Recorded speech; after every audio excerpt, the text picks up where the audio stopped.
व्यंग लेख का शीर्षक है फीकी जीत की तीखी समीक्षा। नाना तिकड़मों के बावजूद लोकसभा चुनाव 2024 में भाजपा को मिली फीकी जीत पर पार्टी के एक निष्ठावान अर्थात दरी बिछाऊ कार्यकर्ता का तीखा विश्लेषण। अब की बार 400 पार का दांव उल्टा पड़ा। समर्थकों ने सोचा कि जब अपनी पार्टी 400 के पार जा ही रही है तो वोट देने क्यों जाना। बेहतर होता अब की बार 400 पार के संकल्प के बाद चुनाव का विकल्प ही नहीं दिया जाता।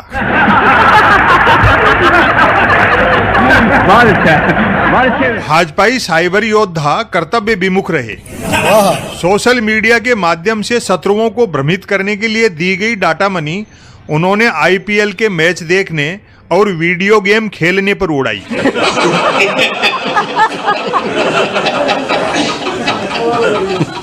एक और पार्टी का आधार है कि भय के बिना प्रीत नहीं होती, वहीं दूसरी ओर मकानों वाहनों पर लगाने के लिए बांटे गए पार्टी झंडे के डंडे की लंबाई पूर्व के चुनावों की तुलना में छोटी रख दी गई।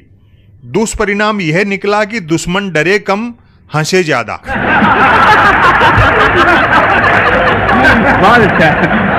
हाईकमान ने सुबह जिस गैर भाजपाई को धड़ल्ले से चोर भ्रष्ट आदि कहकर अपमानित किया, उसे शाम को धड़ल्ले से साहूकार ईमानदार आदि कहकर ससम्मान भाजपा में शामिल कर लिया। इससे पार्टी लड़ाकुओं के मारक हथियार नाटकों रामलीलाओं के हथियारों में कन्वर्ट हो गए।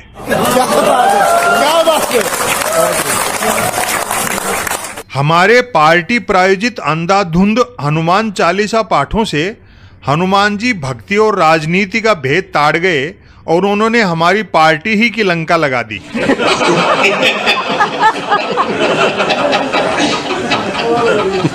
ऐसा ही सुंदर कांड को लेकर हुआ।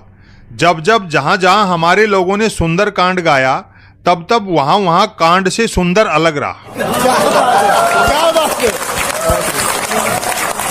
दलाध्यक्ष जेपी नड्डा जी को बीच चुनाव पितृ संगठन की हैसियत को लेकर सत्य बोलने से बचना चाहिए था। इससे हुआ यह कि पार्टी की नाभि नाल से जुड़े मतदाता ने भी ईवीएम पर पुष्प का बटन यूं दबाया जैसे पुष्पांजलि अर्पित कर रहा हो। मुगल मछली मटन मंगलसूत्र मुजरा जैसे तीर मुखिया जी के कमल मुख से प्रथम चरण के शुभारंभ से ही छूटते तो घनघोर लाभ मिलता।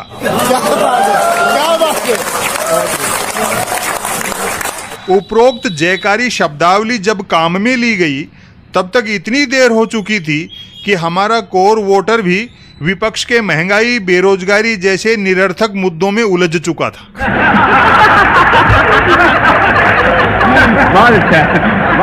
यदि साम दाम दंड भेद से सूरत में पार्टी उम्मीदवार को निर्विरोध जितवाने वाला फॉर्मूला राष्ट्र भर में अपनाया जाता तो राष्ट्र प्रेमियों को लोकसभा में राष्ट्रद्रोहियों की सूरत नहीं देखनी पड़ती।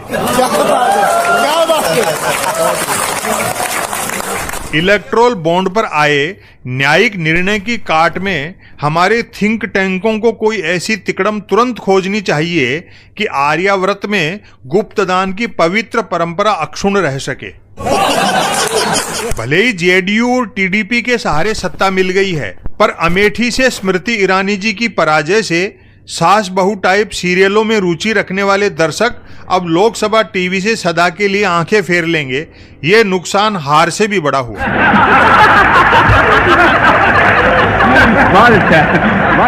कड़ी जांच का विषय है कि जब सभी न्यूज चैनलों और एग्जिट पोलों ने हमारी पार्टी को मतगणना से पहले ही सारी की सारी लोकसभा सीटें दे दी थीं, तो चुनाव आयोग ने फिर मतगणना ही क्यों करवाई। और अंत में जिस राम को हमने जगह जगह पार उतारा, उस राम ने हमें अयोध्या में ही पार नहीं उतारा।